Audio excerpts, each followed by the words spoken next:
കഴിഞ്ഞ എപ്പിസോഡിൽ നമ്മൾ സ്വപ്നങ്ങൾ കാണാൻ എന്തുകൊണ്ട് കഴിയുന്നില്ല, അല്ലെങ്കിൽ അതിനെ നമുക്ക് എങ്ങനെ ഓവർകം ചെയ്യാമെന്ന തരത്തിൽ സംസാരിച്ചുകൊണ്ടത്.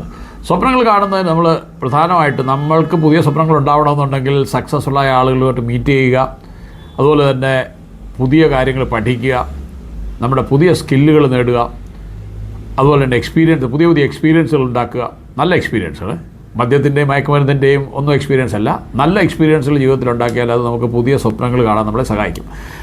പുതിയ കോഴ്സുകൾ ചെയ്യുക, പുതിയ സ്കില്ലുകൾ നേടുക. ഈ സ്കില്ല് നമ്മുടെ ജീവിതത്തെ എത്രമാത്രം മാറ്റും. നമ്മൾ അപ്ഡേഷൻ വളരെ ഇമ്പോർട്ടൻ്റ് ആണ്. കഴിഞ്ഞ സെഷനിൽ ഞാൻ പറഞ്ഞിട്ടുണ്ട്, anything which is not getting updated will be outdated item will be neglected, human is not an exception. അത് മനുഷ്യൻ്റെ കേസിലാണെങ്കിൽ തന്നെ തീർച്ചയായിട്ടും നമ്മൾ നിരന്തരം അപ്ഡേറ്റ് ചെയ്തുകൊണ്ടിരിക്കുക. അപ്പം ഈ അപ്ഡേഷൻ എൻ്റെ ജീവിതത്തെ എങ്ങനെ മാറ്റി എന്നുള്ളത് നിങ്ങൾക്കൊരു പ്രചോദനമാകും തീർച്ചയായിട്ടും. കാരണം ഞാൻ മിഡിൽ ഈസ്റ്റിൽ എത്തപ്പെടാനുള്ള സാഹചര്യം, എൻ്റെ നേവൽ കരിയർ കഴിഞ്ഞ് ഞാൻ കേരളത്തിലെ തന്നെ പ്രമുഖമായ ഒരു ടെലികോം കമ്പനിയിൽ ജോലി ചെയ്യുന്നു. വളരെ സക്സസ്ഫുള്ളായിട്ട് മുമ്പോട്ട് പോകുമ്പം സാധാരണ സക്സസ്ഫുള്ളായി കഴിയുമ്പോൾ നമുക്ക് ഉണ്ടാകുന്നൊരു തോട്ടാണല്ലോ, നമ്മൾ എന്തിനും മറ്റുള്ളവർ രണ്ടും ജോലി ചെയ്യണം, നമുക്ക് എന്തുകൊണ്ട് സ്വന്തമായിട്ടൊന്ന് സ്റ്റാർട്ട് ചെയ്തുകൂടാ. അങ്ങനെ ഞാനും ഒരു ബയോഫാം സ്റ്റാർട്ട് ചെയ്തു, ഒരു അഗ്രോ ഫാം. പക്ഷേ എൻ്റെ എക്സ്പീരിയൻസ് കുറവുണ്ടോ, മാത്രമല്ല എൻ്റെ റോങ് ആയിട്ടുള്ള സെലക്ഷൻ കൊണ്ടും എന്തുമായാലും ബയോഫാം 8 നിലയിൽ പൊട്ടി.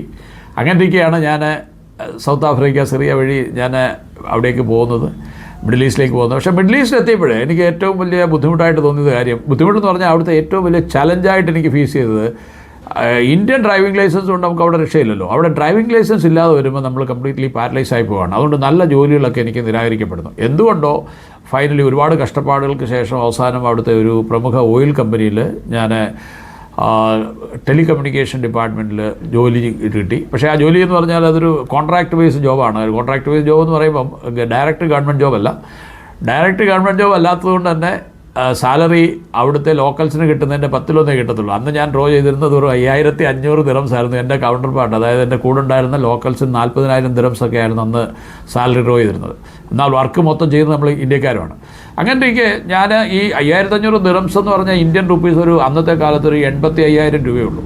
അപ്പോൾ അത് വെച്ച് നമുക്ക് ബുള്ളോൺ ചെയ്യുക വളരെ ബുദ്ധിമുട്ടായിരുന്നു. അങ്ങനെ വളരെ സ്ട്രഗിൾ ചെയ്യുന്ന ഒരു കാലഘട്ടത്തിൽ എങ്ങനെ ഇതിൽ നിന്ന് രക്ഷപ്പെടാം, എൻ്റെ തോട്ട് പ്രോസസ്സ്, ഞാൻ നേരത്തെ പറഞ്ഞു, നമ്മുടെ ചിന്തകളാണ് നമ്മുടെ ലൈഫിനെ മാറ്റുന്നത്. അപ്പോൾ നമ്മുടെ പ്രസൻറ്റ് സിറ്റുവേഷൻ 5500 ദിറംസിൽ ഒരു മാസം അവശേഷിച്ചിരുന്നത് 500 ദിറംസ് പോലും അവശേഷിച്ചിരുന്നില്ല.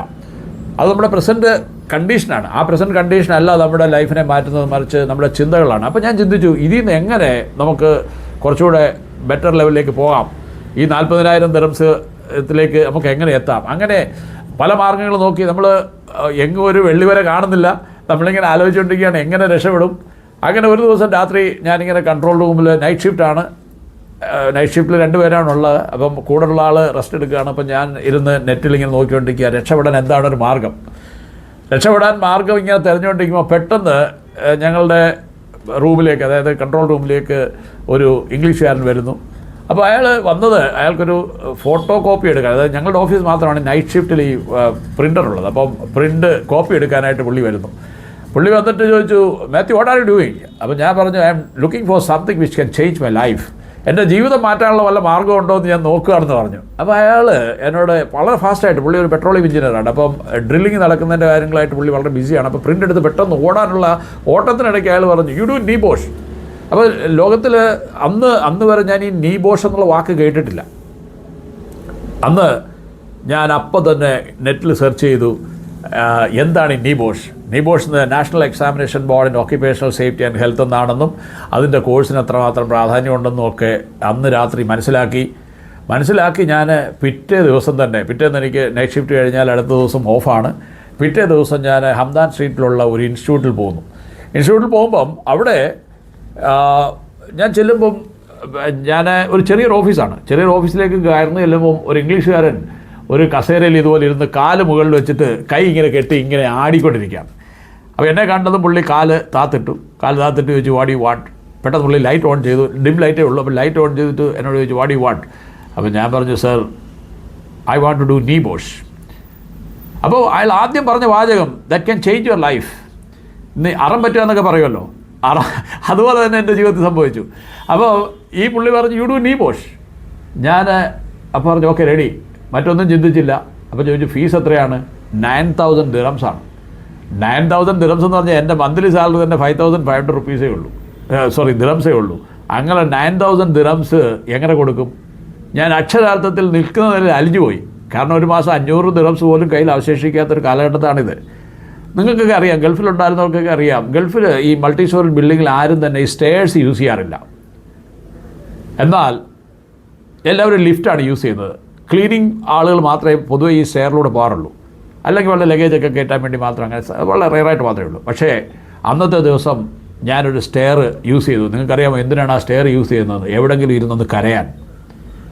കാരണം കഴിഞ്ഞ കുറേ മാസങ്ങളായിട്ട് 500 ദിറംസ് പോലും കയ്യിൽ അവശേഷിക്കാത്തൊരു സാഹചര്യത്തിൽ ഈ 9,000 ദിറംസ് കൊടുത്ത് ഈ കോഴ്സ് എങ്ങനെ ചെയ്യും? പലരും ഇന്ന് പറയും, ഞാൻ പൈസ ഇല്ലാത്തതുകൊണ്ടാണ് കോഴ്സ് ചെയ്യാത്തത്, അതുകൊണ്ടാണ് ഞാൻ ജീവിതത്തിൽ രക്ഷപ്പെടാത്തതെന്നൊക്കെ പറയും. പക്ഷേ അവരോട് എനിക്ക് പറയാനുള്ളത്, ഒരു വർക്ക്ഷോപ്പ് നിങ്ങളുടെ മുമ്പിൽ അനുഭവ സമ്പത്തുള്ള ഒരു ട്രെയിനർ നിങ്ങളുടെ മുമ്പിൽ ഒരു വർക്ക്ഷോപ്പ് തരുന്നുണ്ടെങ്കിൽ നിങ്ങളുടെ ഇന്ന് പൈസ സ്ക്വീസ് ചെയ്യാനല്ല, മറിച്ച് അത് നിങ്ങളുടെ ലൈഫിനെ ചേഞ്ച് ചെയ്യും. അന്ന് മറ്റാരും യൂസ് ചെയ്യാത്തതുപോലെ ഞാൻ ആ സ്റ്റെയർ വഴി ഇറങ്ങി, എവിടെയെങ്കിലും ഇരുന്നത് കരയണം, ഒറ്റയ്ക്കിരുന്നത് കരയണം. ഞാൻ ആ സ്റ്റെയറിൽ ഇറങ്ങി ആ പടിയിൽ ഇരുന്ന് എന്ത് ചെയ്യണം, 9,000 ദിറംസ് എങ്ങനെ ഒപ്പിക്കും, ഏതായാലും എനിക്ക് കോഴ്സ് ചെയ്യണം. അദമ്യമായ നിങ്ങളുടെ ആഗ്രഹം, ഇറപ്രസിബിൾ ഫീലിംഗ്, അത് നിങ്ങളുടെ സ്വപ്നമാണെങ്കിൽ തീർച്ചയായിട്ടും നിങ്ങളുടെ ലൈഫ് ചേഞ്ച് ചെയ്യും. അപ്പം ഞാൻ ആ പടി വഴി ഇരിക്കുമ്പം പ്രകൃതി നമ്മളെ പലതും കാണിച്ചു തരും. അപ്പോൾ ഈ പടിയിലിരിക്കുമ്പം ആ സ്റ്റെയറിൻ്റെ സൈഡിലൊരു ജനലുണ്ട്.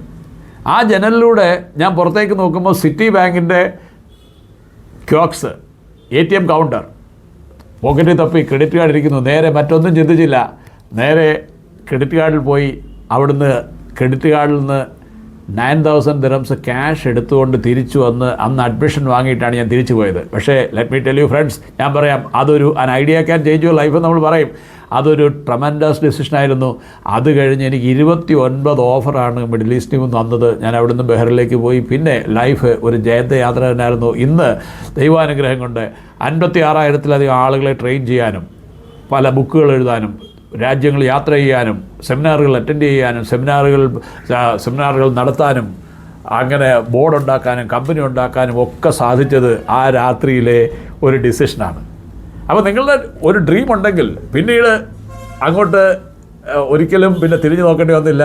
ഒരുപാട് ആളുകളെ പഠിപ്പിക്കാൻ കഴിഞ്ഞു, ബുക്കുകൾ എഴുതാൻ കഴിഞ്ഞു, അങ്ങനെ പലതും സംഭവിച്ചു. അപ്പോൾ ഞാൻ പറയുന്നത്, നിങ്ങളെപ്പോഴും നിങ്ങളുടെ സ്കിൽ അപ്ഡേറ്റ് ചെയ്യാനുള്ള അവസരം കിട്ടിക്കഴിഞ്ഞാൽ നിങ്ങൾ വിചാരിക്കും ഇന്ന് 10,000 രൂപ 10,000 രൂപ നഷ്ടമല്ലേ? നോ, ഒരിക്കലും അല്ല. ആ പൈസ നിങ്ങൾക്ക് 10 മടങ്ങായിട്ട്, ആ 9,000 ദിറംസ് അന്ന് മുടക്കാൻ ഞാൻ മടിച്ചിരുന്നെങ്കിൽ പിന്നീട് ഞാൻ അതിൻ്റെ ഹയർ ലെവൽ ഡിപ്ലോമയ്ക്കോ ഹയർ ലെവൽ സ്റ്റഡീസിനോ ഒന്നും പോയില്ല. പക്ഷേ അതെൻ്റെ ലൈഫിലുണ്ടാക്കിയ മാറ്റം, അതെന്നെ ലോകത്തിൻ്റെ പല ഭാഗങ്ങളിൽ യാത്ര ചെയ്യാനും, ആയിരക്കണക്കിന് ആൾക്കാരെ പഠിപ്പിക്കാനും, ബുക്കുകൾ എഴുതാനും ഒക്കെ പറ്റിയെങ്കിൽ അതിനർത്ഥം അന്നെടുത്ത ഡിസിഷനാണ്. അപ്പം ഈ ബുക്കിൽ പ്രധാനമായിട്ട് എന്നെ ഈ ബുക്ക് എഴുതാൻ പ്രേരിപ്പിച്ച ഇത്തരം അനുഭവങ്ങളാണ് എന്നെ ഈ ബുക്കിലേക്ക് കൊണ്ടുവന്നത്. അപ്പം നിങ്ങൾക്ക് സ്വപ്നം കാണാൻ കഴിയുന്നില്ല എന്ന് നിങ്ങൾ പരാതി പറയുന്നുണ്ടെങ്കിൽ നിങ്ങൾ തീർച്ചയായിട്ടും അടുത്ത വർക്ക്ഷോപ്പുകൾ നിങ്ങൾ അറ്റൻഡ് ചെയ്യണം. തീർച്ചയായിട്ടും നടക്കുന്ന വർക്ക്ഷോപ്പുകൾ അറ്റൻഡ് ചെയ്യുക, സ്കിൽ എൻഹാൻസ് ചെയ്യുക, നല്ല ജീവിതത്തിൽ സക്സസ്ഫുള്ളായ ആളുകൾ ഇൻട്രാക്ട് ചെയ്യുക, അവരുടെ ജീവചരിത്രങ്ങൾ വായിക്കുക, വീഡിയോസും മറ്റും കേൾക്കുക. പിന്നെ മറ്റൊരു കാര്യം, നിങ്ങൾ സ്വപ്നങ്ങൾ കാണണമെന്ന് ആഗ്രഹമുണ്ടെങ്കിൽ നിങ്ങളുടെ ചുറ്റുമുള്ള ഡ്രീം കില്ലേഴ്സിൽ നിന്ന് നിങ്ങൾ ഡിസോസിയേറ്റ് ചെയ്യണം. ഈ ഡിസോസിയേഷൻ ജീവിതത്തിൽ വളരെ ഇമ്പോർട്ടൻ്റ് ആണ്. കാരണം എന്ന് വെച്ചാൽ നമ്മളൊക്കെ ഈ സമൂഹത്തിൻ്റെ സൃഷ്ടികളാണ്.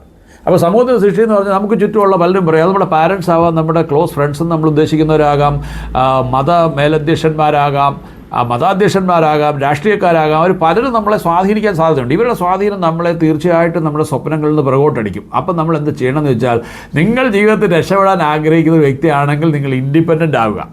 നിങ്ങളുടെ തോട്ട് പ്രോസസ്സിലും നിങ്ങളുടെ പ്രവർത്തനങ്ങളിലും ഇൻഡിപെൻഡൻ്റ് ആവുക. അതിന് നിങ്ങൾ ഡിസോസിയേറ്റ് ചെയ്യേണ്ടതുണ്ട്. കാരണം നിങ്ങൾക്ക് പുക്കിൾ കൊടി മുറിക്കാതെ ഈ ലോകത്ത് സർവൈവ് ചെയ്യാൻ പറ്റില്ല. അമ്മയും കുഞ്ഞും തമ്മിൽ വളരെ അടുത്ത ബന്ധമാണ്.